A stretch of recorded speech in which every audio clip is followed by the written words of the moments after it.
السلام عليكم ورحمة الله. بسم الله الرحمن الرحيم. الحمد لله رب العالمين، نحمده ونستعينه ونؤمن به ونتوكل عليه، ونعوذ بالله من شرور أنفسنا ومن سيئات أعمالنا. من يهده الله فلا مضل له ومن يضلل فلا هادي له، وأشهد أن لا إله إلا الله وحده لا شريك له، وأشهد أن محمدا عبده ورسوله أرسله بالهدى ودين الحق ليظهره على الدين كله ولو كره المشركون. اللهم صل على محمد وعلى آل محمد كما صليت على إبراهيم وعلى آل إبراهيم إنك حميد مجيد. اللهم بارك على محمد وعلى آل محمد كما باركت على إبراهيم وعلى آل إبراهيم إنك حميد مجيد. أعوذ بالله من الشيطان الرجيم. بسم الله الرحمن الرحيم. يا أيها الذين آمنوا اتقوا الله حق تقاته ولا تموتن إلا وأنتم مسلمون. أما بعد فإن خير الكلام كلام الله، وخير الهدي هدي محمد صلى الله عليه وسلم، وشر الأمور محدثاتها وكل محدثة بدعة وكل بدعة ضلالة وكل ضلالة في النار. أعوذ بالله السميع العليم من الشيطان الرجيم. ولتكن منكم أمة يدعون إلى الخير ويأمرون بالمعروف وينهون عن المنكر وأولئك هم المفلحون. വേദിയിലും സദസ്സിലുമുള്ള ബഹുവന്യരായ പണ്ഡിതന്മാരെ, വിശ്വാസിനികളെ, അല്ലാഹു റബ്ബ് സുബ്ഹാനഹു വ തആല ആകാശത്തിൻ്റെ ഉപരിയിൽ നിന്നുകൊണ്ട് സദാസമയവും നമ്മെ നിരീക്ഷിച്ചു കൊണ്ടിരിക്കുന്നുണ്ട് എന്ന ബോധവും ബോധ്യവും നമ്മുടെ മനസ്സുകളിൽ നിലനിർത്തണമെന്ന് ആമുഖമായി ഓർമ്മിപ്പിക്കുകയാണ്, വസിയത്ത് ചെയ്യുകയാണ്. 25 വർഷങ്ങൾ അള്ളാഹുവിൻ്റെ കലാമിൻ്റെ പ്രചരണത്തിൽ പ്രവാസികൾക്കിടയിൽ എന്നു മാത്രമല്ല, ഇപ്പോൾ വ്യാപകമായി അന്തർദേശീയമായി പകലെന്നോ രാവെന്നോ വ്യത്യാസമില്ലാതെ അള്ളാഹുവിൻ്റെ കലാം പ്രചരിപ്പിക്കുന്നതിൽ വ്യാപൃതരായ ഒരു സമൂഹം, സംഘം. ഓരോ സമ്മേളനങ്ങളും കൂട്ടായ്മകളും അതിന് വീണ്ടും വീണ്ടും ഊർജം നൽകി മുന്നോട്ട് പോയിക്കൊണ്ടിരിക്കുകയാണ്. അല്ലാഹു റബ്ബ് സുബ്ഹാനഹു വ തആല ഈ സംവിധാനത്തെയും സംരംഭത്തെയും നിലനിർത്തുകയും ഇതിൻ്റെ പിന്നിൽ ഒന്നല്ല രണ്ടല്ല 1000 ആളുകൾക്ക് ഇഖ്ലാസോടുകൂടി നിലനിൽക്കുവാനുള്ള കരുത്ത് അല്ലാഹു റബ്ബ് സുബ്ഹാനഹു വ തആല പ്രദാനം ചെയ്യട്ടെ എന്ന് ആത്മാർത്ഥമായി പ്രാർത്ഥിക്കുകയാണ്. ഇന്നത്തെ ഖുതുബയുടെ ചുരുക്കം, അനുഗ്രഹങ്ങളുടെ പറുദീസയിൽ ജീവിക്കുന്ന മനുഷ്യരെ, നിങ്ങൾക്ക് അനുഭവിച്ചുകൊണ്ടിരിക്കുന്ന അനുഗ്രഹങ്ങളിൽ ഏറ്റവും പ്രാധാന്യത്തോടുകൂടി നിങ്ങൾ കാണേണ്ടത് ഹിദായത്ത് നിങ്ങൾക്ക് ലഭിച്ചു എന്നുള്ളതാണ് എന്നതിനെ സംബന്ധിച്ചായിരുന്നു. സത്യത്തിൽ ഈ ഹിദായത്ത് അനുഭവിക്കുമ്പോഴും ആസ്വദിക്കുമ്പോഴും ഹിദായത്ത് നിലനിർത്തി ജീവിക്കുമ്പോഴും എത്രത്തോളം ഇതൊരു വലിയ അനുഗ്രഹമാണ് എൻ്റെ ജീവിതത്തിൽ എനിക്ക് ലഭിച്ചുകൊണ്ടിരുന്ന മറ്റെല്ലാത്തിനേക്കാളും വലിയ സൗഭാഗ്യമാണ് എന്ന് നമ്മൾ എത്രത്തോളം തിരിച്ചറിഞ്ഞിട്ടുണ്ട് എന്നുള്ളത് ഗൗരവമായ ഒരു ചോദ്യമാണ്. ഒരുപക്ഷെ ഹിദായത്ത് എന്ന് പറയുന്നത് അല്ലാഹു റബ്ബ് സുബ്ഹാനഹു വ തആല തൻ്റെ അടിമകൾക്ക് നൽകുന്ന, അവൻ തിരഞ്ഞെടുക്കുന്നവർക്ക് നൽകുന്ന ഏറ്റവും വലിയ ഒരു തൗഫീഖാണ്.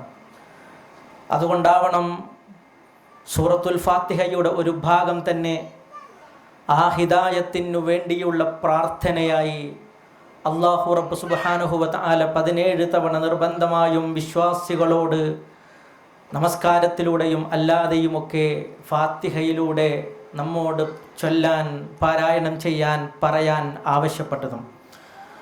പ്രിയപ്പെട്ടവരെ, നമ്മുടെ ജനനമോ കുടുംബ പശ്ചാത്തലമോ ഇതൊന്നുമല്ല ഹിദായത്തിലേക്ക് നമ്മൾ എത്തിച്ചത് എന്ന തിരിച്ചറിവാണ് പ്രഥമമായി നമ്മിൽ ഉണ്ടാവേണ്ടത് എന്നാണ് എൻ്റെ സംസാരം തുടങ്ങുമ്പോൾ ആദ്യത്തെ ഒരു പോയിൻ്റായിക്കൊണ്ട് എനിക്ക് ഓർമ്മിപ്പിക്കുവാനുള്ളത്. ചരിത്രത്തിൽ ഇന്നലകളിൽ ഒരുപാട് ആളുകളെ ചരിത്രം, ഇസ്ലാമിക ചരിത്രം തന്നെ നമ്മളെ പഠിപ്പിച്ചു തരുന്നുണ്ട്. പരിശുദ്ധ ദീനുൽ ഇസ്ലാമിലേക്ക് കടന്നു വരാൻ കഴിയാത്ത, ഈ ഹിദായത്തിൻ്റെ തീരമണയാൻ ഭാഗ്യം ലഭിക്കാത്ത ഒരുപാട് വലിയ വലിയ പ്രമുഖരായ കുടുംബ പശ്ചാത്തലം കൊണ്ടോ ജനനം കൊണ്ടോ മറ്റെന്തെങ്കിലും പ്രാധാന്യം നമ്മൾ നൽകുന്നോ പരിഗണിക്കുന്നോ അതെല്ലാം കൊണ്ട് നമുക്ക് മുമ്പിൽ ജീവിച്ചു മരിച്ചുപോയ, എന്നാൽ ഈ ഹിദായത്തിൻ്റെ ഭാഗ്യ തീരത്തണയാൻ അവസരം കിട്ടാത്ത ഒരുപാട് ആളുകളുടെ ചരിത്രങ്ങളെ നമുക്ക് ഓർമ്മിപ്പിച്ചു തരുന്നുണ്ട്. ഒരുപക്ഷെ അവർക്കൊന്നും ലഭിക്കാത്ത, അവരിലേക്കൊന്നും കിട്ടാത്ത ഏറ്റവും വലിയ ഒരു സൗഭാഗ്യമാണ്, അനുഗ്രഹമാണ്, നിഅമത്താണ് ഹിദായത്ത് എന്ന സൗഭാഗ്യം എന്ന് തീർച്ചയായും നമ്മൾ മനസ്സിലാക്കേണ്ടതുണ്ട്. ഒരു ചെറിയ ചരിത്രം, ഒരു സംഭവം ഞാൻ നിങ്ങളുടെ മുമ്പിൽ ഓർമ്മിപ്പിക്കട്ടെ. അതൊരു ഉപ്പയുടെയും ഒരു മകളുടെയും ചരിത്രമാണ്. ആ ഉപ്പ മദീനത്ത് ജീവിച്ചിരുന്ന ഒരു യഹൂദ ഗോത്രം, ബനൂ നദീർ ഗോത്രത്തിൻ്റെ തലവനായിരുന്നു. മദീനത്തെ ഇസ്ലാമിക ഭരണത്തിൻ്റെ കീഴിൽ ജീവിച്ചിരിക്കുമ്പോൾ ആ മദീനത്തെ മുസ്ലിം സമൂഹത്തോട് ഐക്യപ്പെട്ടുകൊണ്ട് ജീവിക്കുവാൻ അവർ ബാധ്യസ്ഥരായിരുന്നു.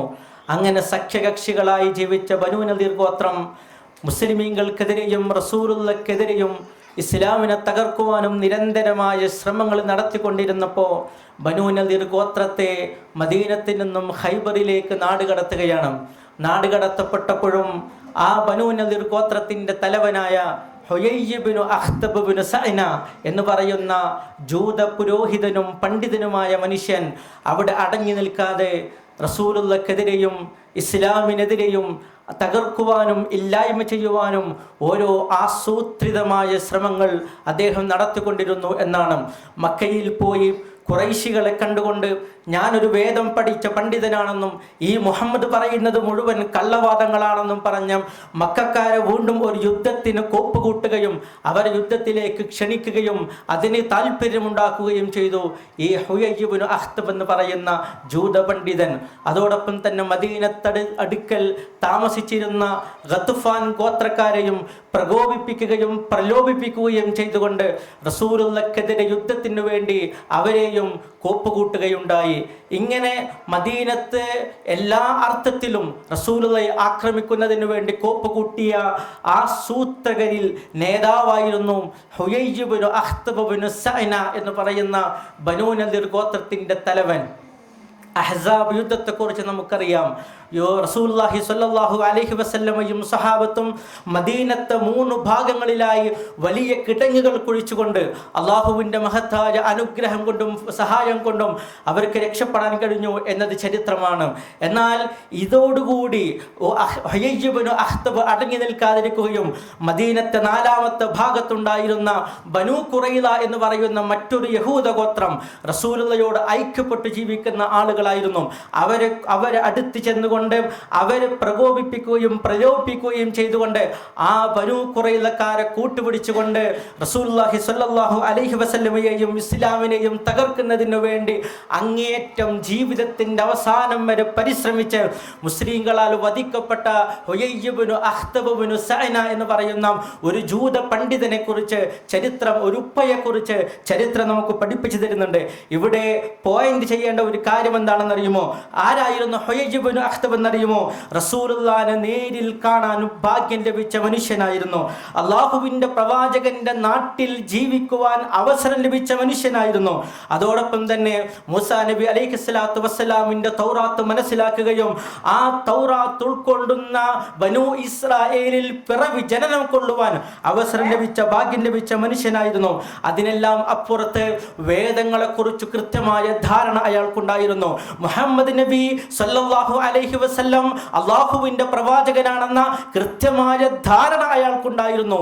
ഇതെല്ലാം അറിഞ്ഞിട്ടും ഉണ്ടായിരുന്നിട്ടും അള്ളാഹുവിൻ്റെ പ്രവാചകനിൽ വിശ്വസിക്കുവാൻ അയാൾക്ക് കഴിഞ്ഞില്ല. അങ്ങനെ മദീനത്തെ മുസ്ലിമീങ്ങളുടെ കരങ്ങളാൽ ഈ മനുഷ്യൻ ലോകത്തോട് വിട പറയുന്ന ഒരു ചരിത്രം നമ്മൾ കാണുന്നു. ഹിദായത്ത് നേടാൻ എല്ലാവിധ അവസരങ്ങളും ഉണ്ടായിട്ടും അയാൾ ഹിദായത്ത് നൽകപ്പെടാതെ അയാൾ ഇസ്ലാമിനോട് ഏറ്റുമുട്ടി മരണപ്പെടുകയാണ്. അതാണ് ഒരു ഉപ്പ. എന്നാൽ അതേ ഉപ്പയുടെ മകൾ ഇന്ന് മുസ്ലിം ലോകം ഉമ്മുൽ മുഅ്മിനീൻ റളിയല്ലാഹു അൻഹ എന്ന് പറഞ്ഞ് പ്രാർത്ഥിക്കുന്ന, അവർക്ക് വേണ്ടി പ്രാർത്ഥിക്കുന്ന സഫിയ റളിയല്ലാഹു അൻഹ ഈ ബനൂ നദിർ ഗോത്രത്തിന്റെ തലവനായ ഹുയൈജ് ഇബ്നു അഖ്തബിന്റെ മകളായിരുന്നു. സഫിയ റളിയല്ലാഹു അൻഹയെ പിടിക്കപ്പെട്ട് സഫിയ റളിയല്ലാഹു അൻഹ തന്റെ ഗോത്രത്തിലേക്ക് തിരിച്ചു പോകാൻ അവസരം ലഭിച്ചിട്ടും സഫിയ റളിയല്ലാഹു അൻഹ ഇസ്ലാം സ്വീകരിക്കുകയും പിൽക്കാലഘട്ടത്തിൽ അള്ളാഹുവിന്റെ പ്രവാചകന്റെ പത്നിയായി മാറുകയും ചെയ്യുകയാണ്. ഒരു ഉപ്പയുടെയും മകളുടെയും ചരിത്രം ആമുഖമായി ഞാൻ ഓർമ്മപ്പെടുത്തിയത് ഞാനും നിങ്ങളും അനുഭവിച്ചു കൊണ്ടിരിക്കുന്ന പടച്ചറബിനെ മനസ്സിലാക്കുവാനും അള്ളാഹുവിനെ ഉൾക്കൊള്ളുവാനും ആകാശത്തിന്റെ ഉപരിൽ എൻ്റെ റബ്ബുണ്ട് എന്ന വിശ്വാസത്തെ ജീവിതത്തിൽ മനസ്സിൽ കൊണ്ടു നടക്കുവാനും നമുക്ക് കഴിഞ്ഞു എന്നുള്ളത് അള്ളാഹു നമുക്ക് നൽകിയ ഏറ്റവും വലിയ ഒരു സൗഭാഗ്യമാണ്, ഹിദായത്താണ് എന്ന തിരിച്ചറിവ് തീർച്ചയായും നമുക്കുണ്ടാവണം. എന്നറിയാനും തിരിച്ചറിവ് നമുക്കുണ്ടാക്കുന്നതിന് വേണ്ടിയിട്ടാണ് ഈ ചരിത്രത്തെ നമ്മൾ ഓർമ്മപ്പെടുത്തിയത്.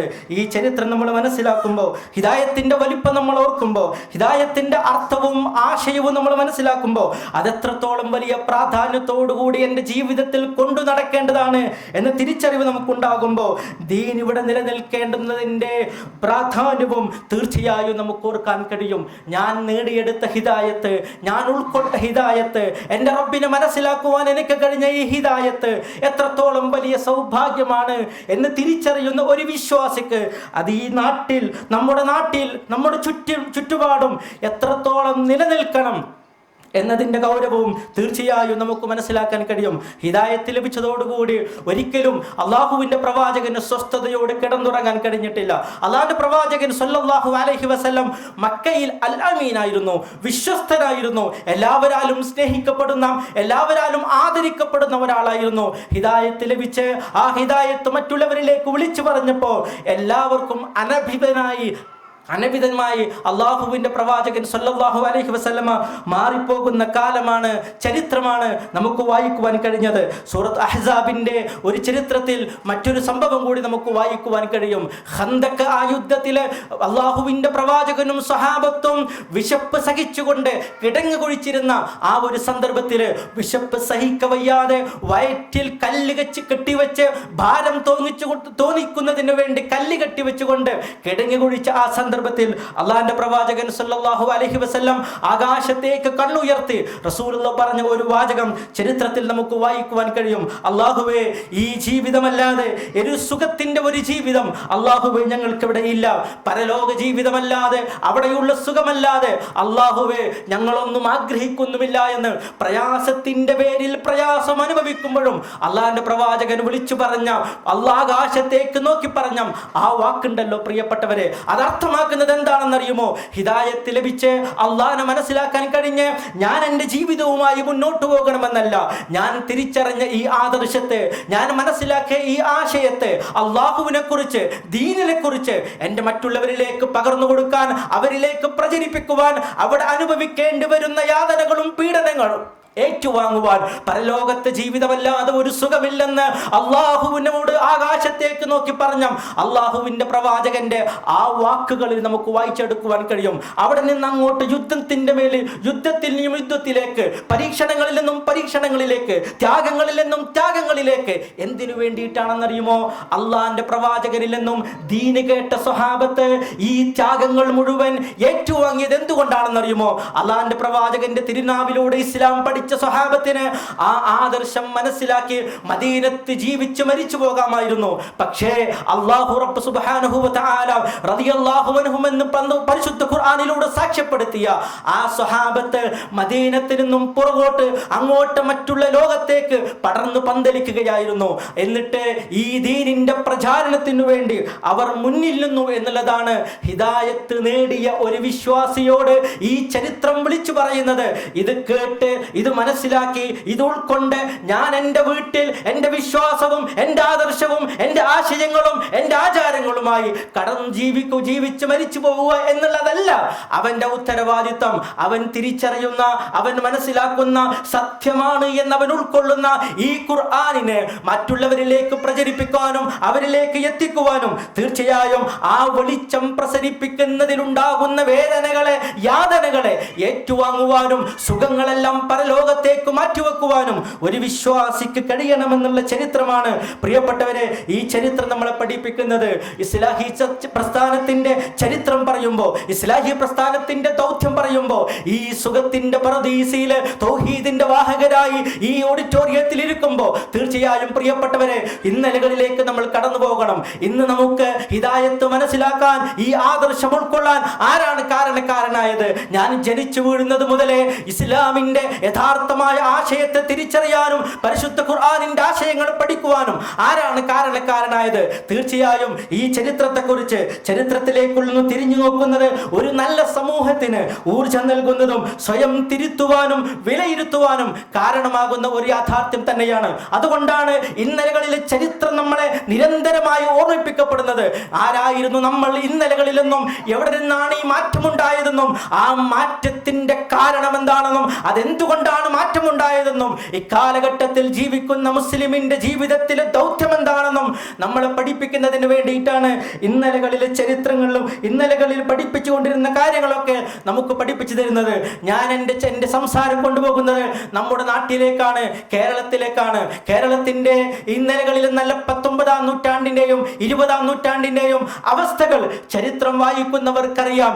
എത്രത്തോളം എല്ലാ അർത്ഥത്തിലും വിശ്വാസപരമായിട്ടെന്നല്ല, സാമൂഹികപരമായിട്ടെന്നല്ല, സാംസ്കാരികപരമായിട്ടെന്നല്ല, എല്ലാ അർത്ഥത്തിലും അടിമത്തവും അധമത്വവും പേറിയിരുന്ന ഒരു സമൂഹമായിരുന്നു കേരളത്തിൽ ഉണ്ടായിരുന്നത്, നമ്മുടെ നാടുകളിൽ ഉണ്ടായിരുന്നത്. അവിടേക്കാണ് എത്രത്തോളം എന്ന് വെച്ചാൽ വലിയ ഉയർന്ന ജാതിയുള്ള ആളുകൾ താഴ്ന്ന ജാതിക്കാരൻ അവരെ നോക്കിക്കഴിഞ്ഞാൽ താളി കൊണ്ട് തന്റെ കണ്ണുകൾ കഴുകണമെന്ന് വരെ ആ നാട്ടിൽ പ്രചരിപ്പിക്കപ്പെട്ടിരുന്ന ഒരു ശീലമായിരുന്നു, ഒരു രീതിയായിരുന്നുവെന്നാണ്.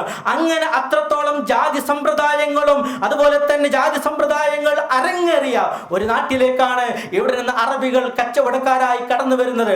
എല്ലാ മനുഷ്യരെയും മനുഷ്യരായി കാണണമെന്നും കറുത്തവനെന്നോ വെളുത്തവനെന്നോ വ്യത്യാസമില്ലാതെ മനുഷ്യരെല്ലാവരും നല്ല ഒരേപോലെ കാണണമെന്നും പരിശുദ്ധ ഖുർആനിന്റെ 49-ാമത്തെ അധ്യായം സൂറത്ത് ഹുജറാത്തിലെ 13-ാമത്തെ വചനം, യാ അയ്യുഹന്നാസ് ഇന്നാ ഖലഖനാകും മിൻ ദക്കരിൻ വ ഉൻസ വജഅൽനാകും ശുഊബൻ വഖബായില ലിതആറഫു ഇന്ന അക്രമകും ഇൻദല്ലാഹി അത്ഖാകും. താഴ്ന്ന ജാതിക്കാർക്ക് പരിധികൾ വെച്ചിരുന്ന ഒരു സമൂഹത്തിലേക്ക്, ജാതി സമ്പ്രദായം അരങ്ങുവാണിരുന്ന ഒരു സമൂഹത്തിലേക്കാണ് എല്ലാ മനുഷ്യരെയും ഒരുപോലെ കാണണമെന്ന് പഠിപ്പിക്കുന്ന പരിശുദ്ധ ഖുർആനിന്റെ വചനങ്ങളുമായി അറബികൾ കച്ചവടക്കാരായി നമ്മുടെ നാടുകളിലേക്ക് വരുന്നത്.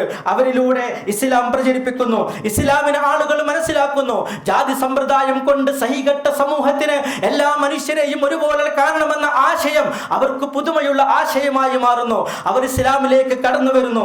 അങ്ങനെ ഇസ്ലാമിന്റെ പ്രചരണം കേരളക്കരയിൽ ഉണ്ടാവുന്നു. എന്നാൽ ഇസ്ലാം സ്വീകരിച്ചുവെങ്കിലും അവരിൽ നിലനിന്നിരുന്ന പലതും ഇസ്ലാമിന്റെ ലേബലിൽ തുടർത്തിപ്പോന്നു എന്നുള്ളതായിരുന്നു ചരിത്രം. എത്രത്തോളം എന്ന് വെച്ചാൽ കുട്ടിച്ചാത്തന്മാർക്ക് പകരം ചേക്കുട്ടിപ്പാപ്പന്മാർ അരങ്ങുവാഴുന്ന ഒരു ശൈലിയിലേക്ക് കേരളം മാറി. അതുപോലെ തന്നെ ഉത്സവങ്ങൾക്ക് പകരം നേർച്ചകൾ അവർ ഇസ്ലാമിന്റെ പേരിൽ, ഇസ്ലാമിന്റെ ലേബലിൽ അവർ ആശയങ്ങളായി കടന്നു വന്നു. ഇത് കേരളത്തിലേക്ക് ഇസ്ലാം പ്രചരിച്ചതിന്റെ തുടക്കമാണ്. എന്നാൽ ആ കാലഘട്ടത്തിൽ അവരിലുണ്ടായിരുന്ന പല ശീലങ്ങളും ആചാരങ്ങളും അനുഷ്ഠാനങ്ങളും അവർ ഇസ്ലാമിലേക്ക് കടന്നു വളർന്നു വന്നപ്പോഴും അവർ ഇസ്ലാമിന്റെ ലേബലിലേക്ക് കൊണ്ടുവന്നു എന്നുള്ളത് ചരിത്രമാണ്. തീർച്ചയായും അവിടെയാണ് ഇസ്ലാഹി നായകർ ജീവിതത്തിൽ ചെയ്തു വെച്ച കർമ്മയോഗികളായ പണ്ഡിതന്മാരുടെ അശ്രാന്തമായ പരിശ്രമങ്ങളുടെ അർത്ഥവും വ്യാപ്തിയും നമ്മൾ മനസ്സിലാക്കുന്നത്. പ്രിയപ്പെട്ടവരെ, നമുക്കറിയാലോ, ഇന്നും നമ്മുടെ കേരളം കഴിച്ച് ഇന്ത്യക്കപ്പുറത്തുള്ള സംസ്ഥാനങ്ങളുടെ അവസ്ഥ എന്താണ്? ഇന്ത്യയിലെ ഇതര സംസ്ഥാനങ്ങളിലെ വ്യത്യസ്തമായി കേരളത്തിലെ മുസ്ലിം സമൂഹങ്ങൾ ഏറെ പ്രബുദ്ധരാണ് എന്ന് നമുക്ക് മനസ്സിലാക്കാൻ കഴിയും. അത് മതരംഗത്ത് മാത്രമല്ല, സാമൂഹിക രംഗത്താവട്ടെ, സാംസ്കാരിക രംഗത്താവട്ടെ, വിദ്യാഭ്യാസ രംഗത്താവട്ടെ, രാഷ്ട്രീയ രംഗത്താവട്ടെ, ഈ എല്ലാ തലങ്ങളിലും നമ്മുടെ കേരള ജനത ഏറെ പ്രബുദ്ധരാണ്. കേരളത്തിന് പുറത്തുള്ള മുസ്ലിം സമൂഹത്തിന്റെ അവസ്ഥ എന്താണ്? വിശിഷ്യ ഉത്തരേന്ത്യൻ ഗ്രാമങ്ങളിൽ നമ്മളൊക്കെ എത്രയോ തവണ പറഞ്ഞു കേട്ടതാണ്. എവിടെയാണ് ഒരു ടാറിട്ട റോഡ് അവസാനിക്കുന്നത്, അവിടെ നിന്ന് അങ്ങോട്ട് മുസ്ലിം ഗ്രാമങ്ങളാണ്. എവിടെയാണ് ഒരു ഇലക്ട്രിക് പോസ്റ്റ് അവസാനിക്കുന്നത്, അവിടെ നിന്ന് അങ്ങോട്ട് മുസ്ലിം ഗ്രാമങ്ങളാണ്. കുട്ടികൾക്ക് വേണ്ടിയുള്ള വിദ്യാലയങ്ങളിലേക്ക് പോവാതെ മതപരമോ ധാർമ്മികപരമോ ബൗദ്ധികപരമോ വിദ്യാഭ്യാസം നേടാതെ ജീവിച്ചു പോകുന്ന ഉത്തരേന്ത്യൻ ഗ്രാമങ്ങളിൽ നിന്ന് കേരള ജനത എത്രത്തോളം പ്രബുദ്ധമായി എന്നുള്ളത് ഇന്നത്തെ കാലഘട്ടത്തിലും നമുക്ക് മനസ്സിലാക്കാനും ഉൾക്കൊള്ളുവാൻ കഴിയുന്ന ഒരു കാരണം തന്നെയാണ്. 700ഓളം വർഷങ്ങൾ മുഗൾ ഭരണം ഇന്ത്യയിൽ ഉണ്ടായിട്ടുണ്ട്. അതിന്റെ അനന്തരഫലങ്ങൾ അതൊരു കുറ്റപ്പെടുത്തലായോ വിലയിരുത്തലായോ നമ്മൾ കാണേണ്ടതില്ല. അതിന്റെ അനന്തരഫലം എന്താണ് ഇന്ത്യയിൽ ഉണ്ടായത് എന്നത് പ്രസക്തമായ ചോദ്യമാണ്. അമ്പലചുംബികളായ കെട്ടിടങ്ങളും ലോകാത്ഭുതങ്ങളും ചെങ്കോട്ടവരും താജ്മഹലുകളും കുത്തബ് മിനാറുകളും ഉണ്ടായി എന്നതിനപ്പുറത്ത് ഉത്തരേന്ത്യൻ ഗ്രാമങ്ങളിലെ മുസ്ലിമീങ്ങളിൽ സാംസ്കാരികമായോ മതപരമായോ വിദ്യാഭ്യാസപരമായോ പ്രബുദ്ധത നേടി എന്ന് ഒരാൾക്കും അവകാശപ്പെടാൻ കഴിയില്ല. അവിടെയാണ് കേരള ജനത എന്തുകൊണ്ടാണ് ഇത്രമാത്രം വിദ്യാഭ്യാസം നേടിയെടുക്കാൻ, സാംസ്കാരികവും മതപരവും രാഷ്ട്രീയപരവുമായ പ്രബുദ്ധത കേരള ജനതയ്ക്ക് നേടിയെടുക്കാൻ കഴിയുന്നത് എന്ന് അന്വേഷിക്കുമ്പോഴാണ് ഇസ്ലാഹി കർമ്മയോഗികളായ നായകരുടെ അശ്രാന്തമായ പരിശ്രമങ്ങളുടെ അർത്ഥഫലമായിരുന്നുവെന്ന് തീർച്ചയായും നമുക്ക് മനസ്സിലാക്കുവാൻ കഴിയുക. അത് ആ പരിശ്രമങ്ങൾക്കപ്പുറത്തുകൊണ്ട് അന്നാട്ടിലുണ്ടായിരുന്ന ആചാരങ്ങളെ, അനുഷ്ഠാനങ്ങളെ ഒരു പക്ഷെ ഇന്നത്തെ സമൂഹം മറന്നുപോയിട്ടുണ്ട് എന്നുള്ളതും ഒരു വലിയ വസ്തുതയാണ്. ഇന്നത്തെ സമൂഹം അവരേത് വിഭാഗത്തിലുള്ളവരാവട്ടെ, ഏത് സംഘടനാ അനുഭാവികളാവട്ടെ, മുൻകാലങ്ങളിൽ മുസ്ലിം സമുദായത്തിന്റെ തന്നെ അവസ്ഥ എത്രത്തോളം ഉണ്ട് എന്നുള്ളത് ഞാൻ ചെറിയ വാക്കുകളിൽ നിങ്ങൾ ഓർമ്മിപ്പിക്കുകയാണ്. കച്ചവടപ്പാട്ടും മൈലാഞ്ചിപ്പാട്ടും ഒപ്പനപ്പാട്ടും അമ്മായിപ്പാട്ടും വെറ്റിലപ്പാട്ടും നെഹ്സ് പാട്ടുകളും മേറാജ് പാട്ടുകളും സീറപ്പാട്ടുകളും അതുപോലെ മാത്രമല്ല പദാവലിപ്പാട്ടുകളും നെരിപ്പാട്ടും നവരത്നമാലയും താലോലപ്പാട്ടും ഒട്ടകമാൻ പാട്ടും കിളത്തിമാലയും കൊറത്തിപ്പാട്ടും തേങ്ങാപ്പാട്ടും മാങ്ങാപ്പാട്ടും എലിപ്പാട്ടും തീവണ്ടിപ്പാട്ടും കപ്പപ്പാട്ടും കുപ്പിപ്പാട്ടും പക്ഷിപ്പാട്ടും നൂലുമതുകും മസാലപ്പാട്ടും ജീൻ പടപ്പാട്ടുകളും കത്തുപാട്ടുകളും കെസ് പാട്ടുകളും കിസ്സപ്പാട്ടുകളും താലിപ്പാട്ടുകളും യുദ്ധകാവ്യങ്ങളും അതുപോലെ തന്നെ ഔലിയമാലകളും വിലാപകാവ്യങ്ങളും കുത്തുബിയത്തും കുത്തുറാത്തീബും അതുപോലെ തന്നെ പേരെണ്ണി തീർക്കാൻ കഴിയാത്ത മാലകളും കാവ്യങ്ങളുമായിരുന്നു മുസ്ലിം സമുദായത്തിൽ ഉണ്ടായിരുന്നത്. എന്തിനു പകരം? പരിശുദ്ധ ഖുർആനിന് പകരം, പരിശുദ്ധ ഖുർആൻ ഓതേണ്ടതിന് പകരം പരിശുദ്ധ ഖുർആനിനേക്കാൾ പ്രാധാന്യം കൊടുത്തുകൊണ്ട് ഇവർ ഓതി തീർത്തിരുന്നതും ഇവർ മഹത്വപ്പെടുത്തിയിരുന്നതും മഹിതമായി കണ്ടിരുന്നതും ഇതുപോലുള്ള കാര്യങ്ങളായിരുന്നു എന്നുള്ളത് എത്രത്തോളം ഗൗരവമായ കാര്യമാണ്. കാലിലോകത്തിന് കാഞ്ഞിരമുറ്റത്തെ ഔലിയ, ഇഴജീവികളുടെ ശല്യത്തിന് കുഞ്ഞിരായിൻ പാപ്പ, വന്യജീവികളുടെ ഉപദ്രവത്തിന് തീണ്ടുമ്മൽ സീതി ഉപ്പാപ്പ, ഉറുമ്പിന്റെ ശല്യത്തിൽ നിന്ന് മുക്തി നേടാൻ സുലൈമാൻ നബി, ഇതുപോലെയുള്ള കാര്യങ്ങളായിരുന്നു മുസ്ലിം സമൂഹത്തിന്റെ പ്രചാരത്തിൽ ഉണ്ടായിരുന്നത് എന്നാണ്.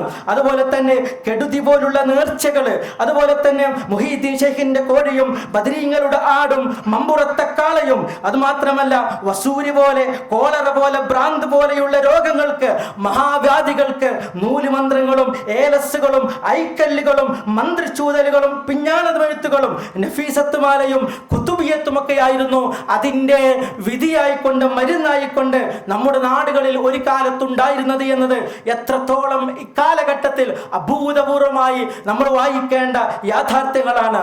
മഹാവ്യാധികൾ വരുമ്പോൾ അതിനെതിരെ കൂട്ടവാങ്ങുകൾ കൊടുക്കുകയായിരുന്നു അതിനുള്ള പ്രതിവിധി എന്നാണ്. ജലദോഷവും പനിയുമൊക്കെ ഉണ്ടാകുമ്പോൾ അതിനുവേണ്ടി നൂൽ കെട്ടിക്കൊടുക്കുകയായിരുന്നു. സുഖപ്രസവത്തിന് വേണ്ടി പിഞ്ഞാണമെഴുത്തുകളും നഫീസത്തുമാലയുമാണ് അക്കാലഘട്ടത്തിൽ ഉണ്ടായിരുന്നത് എന്നാണ്. അതുമാത്രമല്ല, മുസ്ലിം മാപ്പിളമാരുടെ രാത്രികാലങ്ങളിൽ പേടി സ്വപ്നമായി കൊണ്ട് ഗുളികനും രക്തരക്ഷസും ബ്രഹ്മരക്ഷസും മലചവിട്ടിയും തേരും അതുപോലെ തന്നെ പാണനും പറയനും ഒക്കെ രാത്രി ഒടിച്ചു കൊല്ലുന്ന ഒടിയന്മാരും ഇതൊക്കെ ഒരു വിശ്വാസത്തിന്റെ ഭാഗമായി പേടി സ്വപ്നങ്ങളായി മാപ്പിളമാർക്കിടയിൽ കേരളക്കരയിൽ അതിജയിച്ചിരുന്നു എന്നുള്ളത് എത്രത്തോളം ഗൗരവമായ ആദർശപരമായി ആശയപരമായി ആചാരപരമായി വിശ്വാസപരമായി പരിശുദ്ധ ഖുർആനിൽ നിന്ന് അകന്ന ഒരു സമൂഹത്തിന്റെ ജീവിത ചരിത്രമാണ്, ചിത്രമാണ് എന്നുള്ളത് നമുക്ക് വായിക്കുവാൻ കഴിയും. അത് മാത്രമല്ല, മൂങ്ങവർഗത്തിൽപ്പെട്ട കുറ്റിച്ചൂളാൻ, അതുപോലെ തന്നെ കാലൻ കോഴി, അതുപോലെ തന്നെ രാത്രിയിൽ ഇതെങ്ങാനും കൂവിയാൽ അവിടെ മരണം സംഭവിക്കും എന്ന് മുസ്ലിമുകൾ വിശ്വസിച്ചിരുന്ന ഒരു കാലം. അങ്ങേക്കരയിൽ കാലൻ കോവി കൂവിയാൽ ഇങ്ങേക്കരയിൽ മരണം സംഭവിക്കുമെന്നുള്ളത് ജീവിതത്തിൽ വിശ്വാസത്തിന്റെ ഭാഗമായി പേടിയോടുകൂടി കണ്ട ആളുകൾ. അതിൽ നിന്ന് രക്ഷപ്പെടുന്നതിനു വേണ്ടി ചില വിദ്യകളും അക്കാലഘട്ടത്തിൽ ആ നാട്ടിലുണ്ടായിരുന്നുവത്രേ. അതെന്താണ്? കുറ്റിച്ചൂല് കുത്തനെ വെച്ച് കഴിഞ്ഞാൽ അവിടെ മരണം സംഭവിക്കുകയില്ല എന്ന് വിശ്വസിച്ചിരുന്ന ഒരു സമൂഹം, മാരണം കുലത്തൊഴിലാക്കിയിരുന്ന ഒരു സമൂഹം. അതുപോലെ തന്നെ മതത്തിന്റെ ഭാഗമാണ് പുരുഷന്മാർ തലമൊട്ടയടിക്കുക എന്ന് വിശ്വസിച്ചിരുന്ന ഒരു സമൂഹം. മൊട്ടയടിക്കാതിരുന്നാൽ അവൻ ദീനിന്റെ പുറത്താണ് എന്ന് പ്രചാരം നേടിയ ഒരു സമൂഹം. സ്ത്രീകളെ സംബന്ധിച്ചിടത്തോളം കൈലാറ്റ പോലെ കാതുകുത്തിയിരുന്ന ഒരു കാലം. കൈലാറ്റ എന്ന് പറഞ്ഞാൽ മരത്തിന്റെ ചില ഓട്ടകളുള്ള നമ്മുടെ സ്പൂണുകളും കയ്യിലൊക്കെ തൂക്കിയിടുന്ന സാധനമാണ്. അതുപോലെ കൈലാറ്റ പോലെ കാതുകുത്തിയിരുന്ന ഒരു സമൂഹം. വലതുഭാഗത്ത് 12 കുത്തും ഇടതുഭാഗത്ത് 11 കുത്തും. അത് വിശ്വാസത്തിന്റെ ഭാഗമായിരുന്നു. മുസ്ലിം പെണ്ണുങ്ങളൊക്കെ അത് ചെയ്യൽ നിർബന്ധമായിരുന്നു. അങ്ങനെ വിശ്വസിച്ചിരുന്ന ഒരു കാലം സമൂഹത്തിൽ കഴിഞ്ഞു പോയിട്ടുണ്ട് എന്നുള്ളതാണ്. അത് മാത്രമല്ല പ്രിയപ്പെട്ടവരെ, ഇംഗ്ലീഷ് ഭാഷ വന്നപ്പോൾ ഇംഗ്ലീഷ് ഭാഷ നരകത്തിലേക്കുള്ള ഭാഷയാണ് എന്നവർ പറഞ്ഞു പ്രചരിപ്പിച്ചത് ബ്രിട്ടീഷുകാര് പന്നിയിറച്ചി കഴിക്കുന്ന ആളുകളാണ് എന്നാണ്. പന്നിയിറച്ചി കഴിക്കുന്ന ആളുകൾ സംസാരിക്കുന്ന ഭാഷ അത് നരകത്തിലേക്കുള്ള ഭാഷയാണ്. അതുകൊണ്ട് ഇംഗ്ലീഷ് ഭാഷ പഠിക്കുക എന്നുള്ളത് ഒരു മുസ്ലിമിന് ഒരിക്കലും അനുവദിച്ചു കൊടുക്കാൻ പാടില്ലാത്തതാണ് എന്ന് ഒരാളെന്നോ രണ്ടാളെന്നോ പറയുക മാത്രമല്ല, അന്നാട്ടിൽ ജീവിച്ചിരുന്ന പുരോഹിതന്മാർ ഫത്വ പുറപ്പെടുപ്പിക്കുകയും അതിനു വലിയ പ്രചാരം നൽകുകയും അതൊരു മത നിയമമായി ആളുകൾക്കിടയിൽ പ്രചരിപ്പിക്കുകയും ചെയ്തു എന്നുള്ളതാണ് യാഥാർത്ഥ്യം. അതുമാത്രമല്ല, വല്ല വിഷയത്തിലും നിങ്ങൾക്ക് സംശയമുണ്ടായാൽ ഒരാളും ഖുർആനിലേക്ക് മടക്കേണ്ടതില്ല. ഇസ്ലാഹി നായകന്മാരുടെ പ്രചാരണങ്ങൾ കേരളക്കരയിൽ തുടങ്ങി വെച്ചപ്പോ, ഇസ്ലാഹി പണ്ഡിതന്മാർ പരിശുദ്ധ ഖുർആനിന്റെ വചനങ്ങളിലേക്ക് ആളുകളെ ക്ഷണിച്ചപ്പോ അതിനെതിരെ പുരോഹിത വർഗം മൈക്ക് കെട്ടി പ്രസംഗിച്ചത് ഒരാശയം ചരിത്രത്തിൽ പുസ്തകങ്ങളിൽ നമുക്ക് വായിക്കുവാൻ കഴിയും. വല്ല വിഷയത്തിലും നിങ്ങൾക്ക് സംശയമുണ്ടായാൽ, ആരെങ്കിലും നിങ്ങളെ ഖുർആനിലേക്ക് മടക്കണമെന്ന് പറഞ്ഞു വന്നാൽ ഖുർആനിലേക്ക് മടക്കേണ്ടതില്ല, ഖുർആനിലേക്ക് ഞങ്ങൾ മടക്കുകയില്ല എന്നവരോട് പറഞ്ഞേക്കണമെന്ന് പുരോഹിതന്മാർ പ്രസംഗിച്ച് നടന്നിരുന്ന ഒരു കാലമുണ്ടായിരുന്നുവെന്നാണ്. ഇസ്ലാഹി പണ്ഡിതനായ വെട്ടം അബ്ദുള്ള ഹാജി മുഹീദ്ദീൻ മാലയിലെ നിരർത്ഥകത ബോധ്യപ്പെടുത്തി മലപ്പുറത്ത് പ്രസംഗിച്ചപ്പോ ചില ആളുകൾ ചെന്നുകൊണ്ട് തേനു മുസ്ലിയാരോട് ചോദിച്ചുവെന്നാണ്. വെട്ടം അബ്ദുള്ള ഹാജി ഇങ്ങനെ പ്രസംഗിക്കുന്നുണ്ട്, മുഹീദ്ദീൻ മാലയിൽ ചില തെറ്റുകളുണ്ട് എന്നാണ് പറയുന്നത്, അത് ചെല്ലരുത് ഓതരുത് എന്നാണ് പറയുന്നത് എന്ന് പറഞ്ഞപ്പോ തേനു മുസ്ലിയാർ പറഞ്ഞുവെന്നാണ്, മുഹീദ്ദീൻ മാലയിൽ തന്നെ നിങ്ങൾക്കത് പാരായണം ചെയ്താൽ സ്വർഗമുണ്ട് എന്ന വരിയുണ്ടല്ലോ, അതെങ്ങാനും വെട്ടം അബ്ദുള്ള ഹാജി കണ്ടിട്ടുണ്ടായിരിക്കുകയില്ല എന്ന് തേനു മുസ്ലിയാർ അതിന് മറുപടി നൽകിയെന്നാണ്. എന്താണ് ഇത് അർത്ഥമാക്കുന്നത്? മുഹീദ്ദീൻ മാലയിൽ ഒരു കാര്യം പറഞ്ഞാൽ അത് പരിശുദ്ധ ഖുർആനിനേക്കാൾ വലുതാണ് എന്ന് വിശ്വസിച്ചിരുന്ന ഒരു സമൂഹമായിരുന്നു അന്നാട്ടിൽ ജീവിച്ചിട്ടുണ്ടായിരുന്നത്. അവിടെയാണ് സയ്യിദ് സനാഉല്ലാ മക്തി തങ്ങളെ പോലെ, വക്കം അബ്ദുള്ള മൗലവിയെ പോലെ, ചാലിലകത്ത് കുഞ്ഞഹമ്മദ് ഹാജിയെ പോലെയുള്ള ഇസ്ലാഹി നായകർ സമൂഹത്തിലേക്ക് കടന്നു വരുന്നത്. സയ്യിദ് സനാഉല്ലാ മക്തി തങ്ങൾ എക്സൈസ് വിഭാഗത്തിലെ ഒരു ഉയർന്ന തരം ഉദ്യോഗസ്ഥനായിരുന്നു.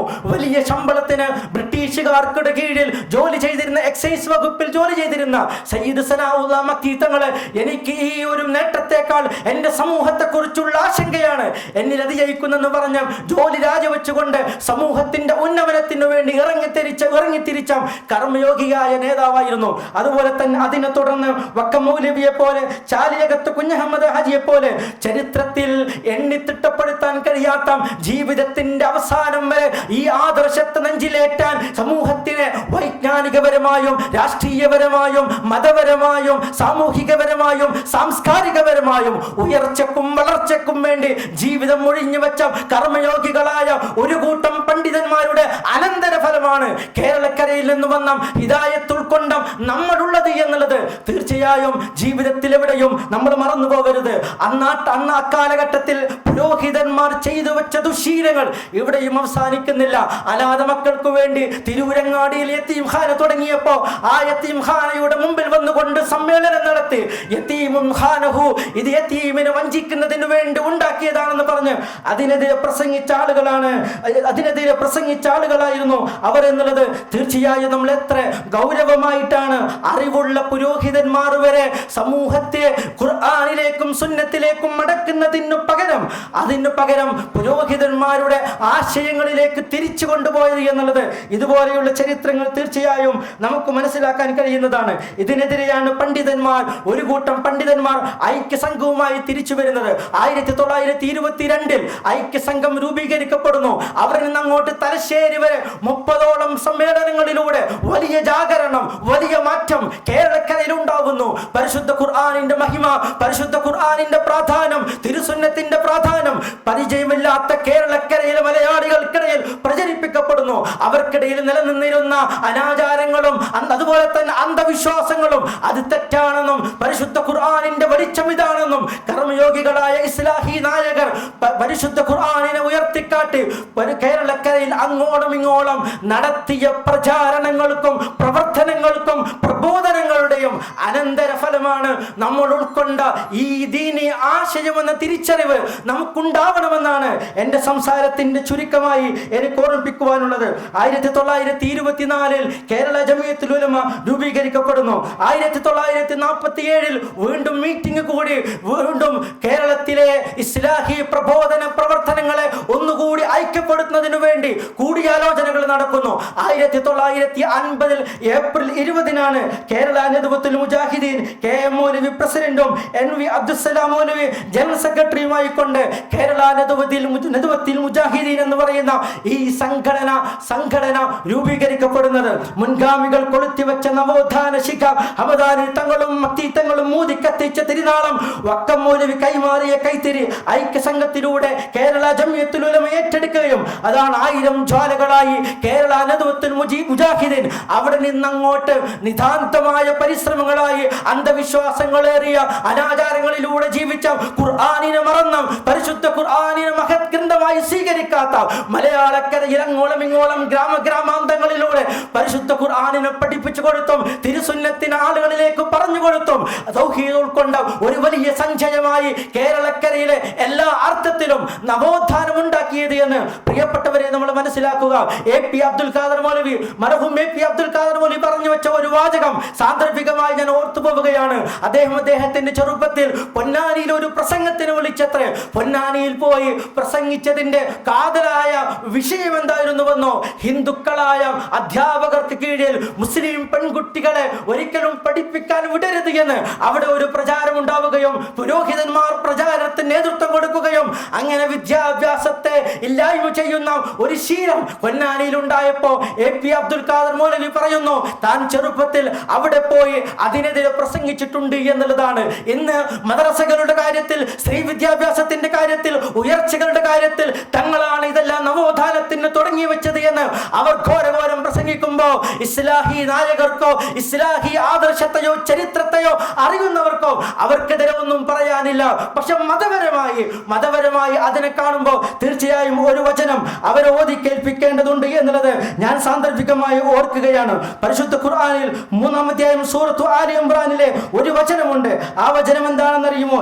ഇല്ലാത്ത ഒരു കാര്യം സമൂഹത്തിൽ പ്രചരിപ്പിക്കുകയാണെങ്കിൽ, ചെയ്യാത്ത ഒരു കാര്യത്തിന്റെ പേരിൽ പ്രശംസ അവർ ഏറ്റുവാങ്ങുകയാണെങ്കിൽ അവരെ സംബന്ധിച്ചിടത്തോളം സൂറത്തു ആലി ഇംറാനിലൂടെ അള്ളാഹു പറയുന്നുണ്ട്, ലാ തഹ്സബന്നല്ലദീന യഫ്റഹൂന ബിമാ ആതൂ വയുഹിബ്ബൂന അൻ യുഹ്മദു ബിമാ ലം യഫ്അലു ഫലാ തഹ്സബന്നഹും ബിമഫാദത്തിൻ മിനൽ അദാബി വലഹും അദാബുൻ അലീം. തങ്ങൾ ചെയ്തതിൽ സന്തോഷം കൊള്ളുകയും ചെയ്തിട്ടില്ലാത്ത കാര്യത്തിന്റെ പേരിൽ പ്രശംസിക്കപ്പെടാൻ ഇഷ്ടപ്പെടുകയും ചെയ്യുന്ന ആ വിഭാഗത്തെ പറ്റി അവർ ശിക്ഷയിൽ നിന്ന് മുക്തമായ അവസ്ഥയിലാണ് എന്ന് നിങ്ങൾ വിചാരിക്കരുത്.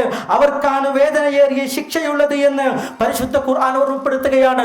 മദ്രസകളുടെ വലിപ്പത്തിന്റെ കാര്യത്തിൽ, എണ്ണത്തിന്റെ കാര്യത്തിൽ, മുസ്ലിം വിദ്യാഭ്യാസത്തിന്റെ കാര്യത്തിൽ ഞങ്ങളാണ് അതിന്റെ അട്ടിപ്പേർ അവകാശപ്പെടുന്നവർ എന്ന് ഒരു സംഘടനയോ ഒരു സമൂഹമോ ആളുകളോ ഇവിടെ നിന്ന് എഴുന്നേറ്റ് നിന്നുകൊണ്ട് പറയുമ്പോൾ കർമ്മയോഗികളായ ഇസ്ലാഹി നായകർ അവരുടെ ജീവിതത്തിന്റെ മരണം വരെ ഈ സമൂഹത്തിന് വേണ്ടി, എല്ലാവർക്കും വേണ്ടി നവോത്ഥാന പരിശ്രമങ്ങൾക്ക് നേതൃത്വം കൊടുത്ത ആ യാഥാർത്ഥ്യങ്ങളെ വിസ്മരിച്ചുകൊണ്ടോ മനഃപൂർവ്വം മറച്ചു വെച്ചുകൊണ്ടോ ഒരു പുതിയ ചരിത്രം രേഖപ്പെടുത്തുവാൻ ആരെങ്കിലും പരിശ്രമിക്കുമ്പോൾ മതപരമായി അവരോട് നമുക്ക് പറയുവാനുള്ളത്, തങ്ങൾ ചെയ്യാത്ത കാര്യത്തിന്റെ പേരിൽ പ്രശംസിക്കപ്പെടുക എന്നുള്ളത് ഇസ്ലാമികമായി തെറ്റാണ്.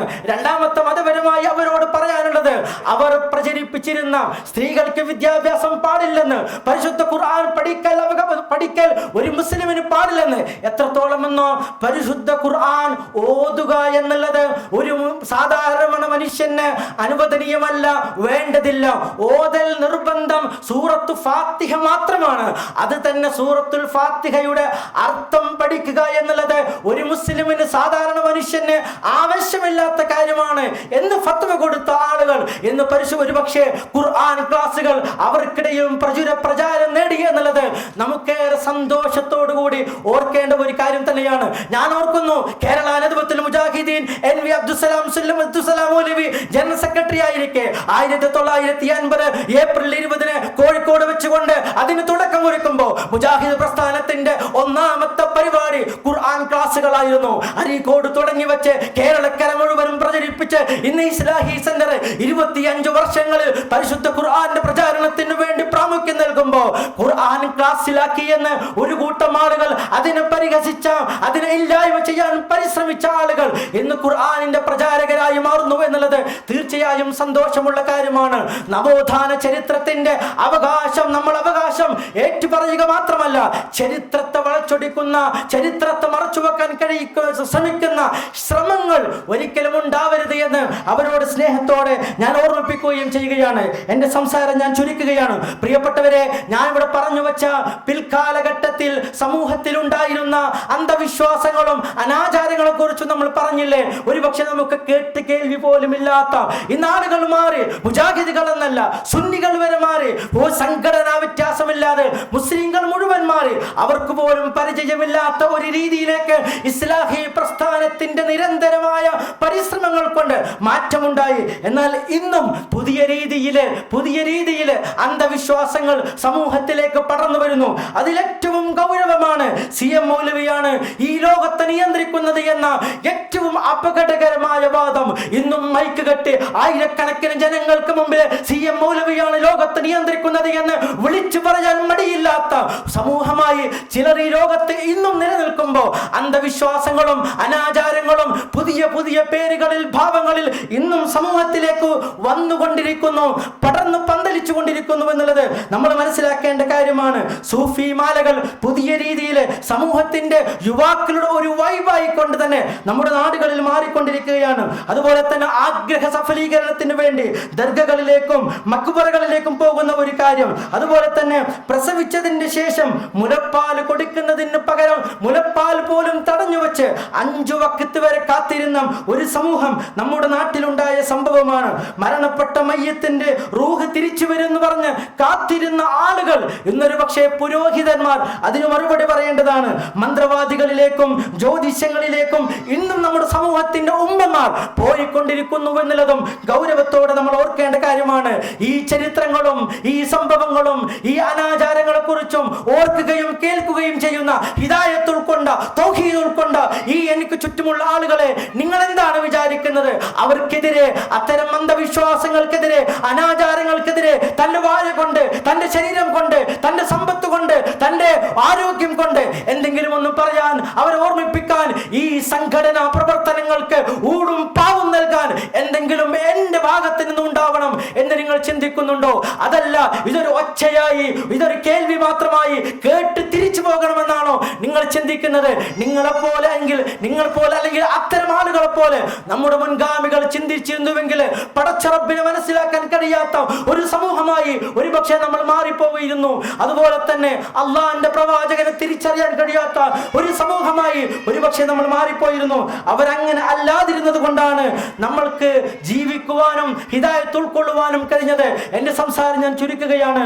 1970 കേരള നേതൃത്വത്തിൽ മുജാഹിദീന്റെ ജനറൽ സെക്രട്ടറിയായി സ്ഥാനമേറ്റെടുത്ത KP മുഹമ്മദ് മൗലവി ഒരുപക്ഷെ ആധുനിക മുജാഹിദ് പ്രസ്ഥാനത്തിന്റെ നേതാവെന്ന് വിളിക്കാൻ മാത്രം തന്റെ ജീവിതത്തിന്റെ മരണം വരെ പ്രസ്ഥാനത്തിന് വേണ്ടി, സംഘടനയ്ക്ക് വേണ്ടി, ആദർശ ആശയ പ്രചാരണത്തിനു വേണ്ടി ജീവിതം മാറ്റിവെച്ച KP മുഹമ്മദ് മൗലവി സുല്ലമുസ്സലാമിൽ പ്രിൻസിപ്പലായി തന്റെ സ്കൂൾ കോളേജ് കഴിഞ്ഞ് കോഴിക്കോട്ടേക്ക് വണ്ടി കയറി നേതൃത്വത്തിൽ മുജാഹിദീന്റെ സംഘടനാ പ്രവർത്തനങ്ങളിൽ മുഴുകി അർദ്ധരാത്രി തന്റെ വീട്ടിലേക്ക്, തന്റെ നാട്ടിലേക്ക് തിരിച്ചു വന്ന് 2 കിലോമീറ്റർ ചൂട്ടുമായി നടന്ന് വീട്ടിൽ പോയി കിടന്നുറങ്ങിയിരുന്ന KP മുഹമ്മദ് മൗലവി ഒരു വലിയ സംഭവമായിരുന്നു. അദ്ദേഹമായിരുന്നു അമാനി മൗലവിയോട് ആ പരിഭാഷ എഴുതുന്നതിന് വേണ്ടി ആവശ്യപ്പെട്ടത് എന്നാണ് ഞാൻ മനസ്സിലാക്കുന്നത്. അതുമാത്രമല്ല, അമാനി മൗലവി എഴുതുന്ന പരിശുദ്ധ ഖുർആനിന്റെ പരിഭാഷ പരിശോധിച്ചിരുന്നതും KP മുഹമ്മദ് മൗലവി ആയിരുന്നു.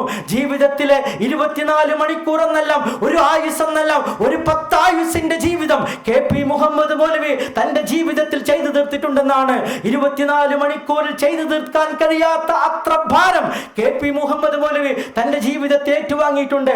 അവരെ പോലെയുള്ള പണ്ഡിതന്മാർ, അവരെ പോലെയുള്ള നേതാക്കന്മാർ ജീവിതത്തിൽ ചെയ്തു വെച്ചതിന്റെ ആ നല്ല സൽക്കർമ്മങ്ങളല്ലേ അനന്തര ഫലമാണ് ഞാനും നിങ്ങളും എന്ന തിരിച്ചറിവ് നമുക്ക് ഉണ്ടാവേണ്ടതുണ്ട്. ഇന്ന് സംഘടന, ഇന്ന് പ്രസ്ഥാനം, ഇന്ന് ഇസ്ലാഹി സെന്റർ നമ്മുടെ കൈകളിലാണ്. ഇതേത് രീതിയിലേക്ക് ചലിപ്പിക്കണം എന്ന് തീരുമാനിക്കേണ്ടത് നമ്മളാണ്. ഒരു വലിയ സമുദായത്തിന് ഇന്നും അന്ധവിശ്വാസങ്ങളിൽ ജീവിക്കുന്ന ഒരു സമൂഹത്തിന് നന്മ പകർന്നു കൊടുക്കാൻ, പരിശുദ്ധ ഖുർആനിന്റെ വചനങ്ങൾ പകർന്നു കൊടുക്കാൻ എത്രത്തോളം എനിക്ക് ചെയ്യാൻ കഴിയുമെന്ന് തീരുമാനിക്കേണ്ടത് നമ്മളാണ്. ഇസ്ലാഹി പ്രസ്ഥാനത്തിന്റെ ചരിത്രം പറയുന്നത്, ഒരു കാലത്തെ കേരള ജനതയുടെ ചിത്രം നമുക്ക് മുമ്പിൽ പറഞ്ഞു വെക്കുന്നത്, നമ്മൾ ഒന്നുകൂടി ആവേശത്തോടുകൂടി, താല്പര്യത്തോടുകൂടി, ഉത്തരവാദിത്വത്തെ മനസ്സിലാക്കി ഹിദായത്തിന്റെ സൗഭാഗ്യമെന്ന് ഉൾക്കൊണ്ടുകൊണ്ട് ദീനിനു വേണ്ടി ജീവിക്കുന്നതിന് വേണ്ടിയിട്ടാണ്. അതിന് ഈ പ്രസംഗവും ഈ സംസാരവും ഉപകാരപ്രദമാവട്ടെ എന്ന് ആത്മാർത്ഥമായി പ്രാർത്ഥിച്ചുകൊണ്ടും ആശംസിച്ചുകൊണ്ടും എന്റെ വാക്കുകൾ കേട്ടതിന് നന്ദി പറഞ്ഞുകൊണ്ട് ഞാൻ എന്റെ സംസാരം ചുരുക്കുന്നു. റബ്ബന ആതിന ഫിദ്ദുനിയ ഹസന വഫിൽ ആഖിറതി ഹസനതൻ വഖിന അദാബന്നാർ വൽഹംദുലില്ലാഹി റബ്ബിൽ ആലമീൻ. വസ്സലാമു അലൈക്കും വറഹ്മത്തുള്ളാഹി.